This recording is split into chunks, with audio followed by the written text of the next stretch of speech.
Welcome to the Gentleman's Study. I've been asked a lot about our studio, and the truth is our studio is really just the living room of our apartment. In fact, let me show you what this place looked like just a few short months ago. Yeah, it was less attractive. The truth is, before I got married, I didn't really give much thought to the apartment. It was just a place to live rather than a home. Needless to say, my wife was having none of it. Pretty quickly, she brought it to my attention that we'd have to put some care into how the house looked.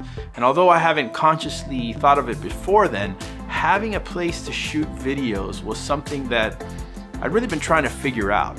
So after our wedding, we set out to design a space that we would enjoy hanging out in, one that could not only be used to entertain guests and family, but also to act as the backdrop for our burgeoning content creation. Step one was inspiration.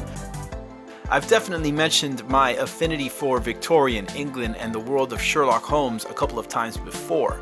Sherlock and Watson's apartment set on the BBC version of the show was of particular influence. Damask wallpaper, skulls, taxidermied fauna, a leather club chair, all of which are staples of Holmesian decor. Even before our honeymoon trip, which included time spent in both Paris and London, I'd always been a big fan of European aesthetics. But visiting the vaulted halls of the Palace at Versailles and witnessing all of the breathtaking artwork lining the interior of the Louvre, it's safe to say we also wanted there to be a museum-like quality to our space. The combination of all those influences definitely played a huge role in the finished design of the study. We also wanted the study to feel modern. We wanted touches of pop culture and modern technology, even if it was designed to look antique. The first thing we did was paint the walls. We knew we wanted the damask wall treatment, but rather than go to the tedious trouble of applying actual wallpaper, we chose stenciling instead. It allowed us to choose a really reflective gold paint that plays nicely off the warm lighting. We specifically chose modern LED Edison bulbs and new fixtures that seemed antique, like old-world oil lamps. On the walls, we hung a large gold-framed oil painting a family member gifted us and flanked it with two canvas print reproductions of famous paintings by Jean-Léon Gérôme. These are really impressive despite the relative low cost. We filled the space with inviting textures. A green velvet couch was our first purchase. We threw a soft faux fur blanket and another blue throw on it. Over that, we canvassed the couch and several pillows of varying styles. We covered the floor in large overlapping Persian-style rugs that, although new, had a distressed look to them.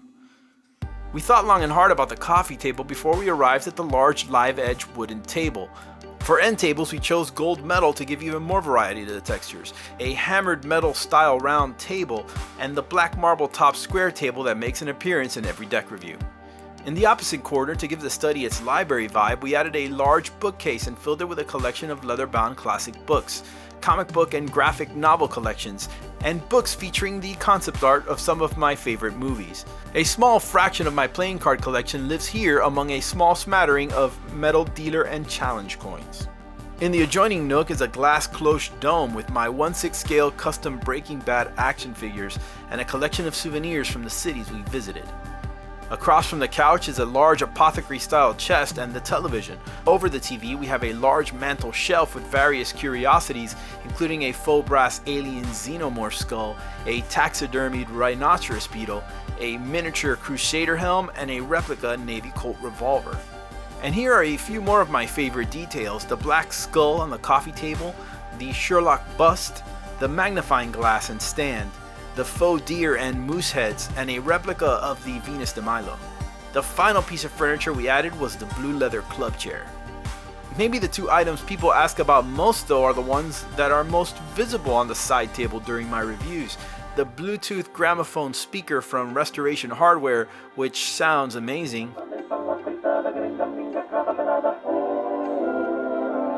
and the Nixie tube clock that sits in front of it, which we got from Etsy. Well, I hope you guys enjoyed this little tour of the Gentleman's Study. If you have any questions or comments, please don't hesitate to comment below. Thank you guys once again. I've been the Gentleman Wake. See you next time.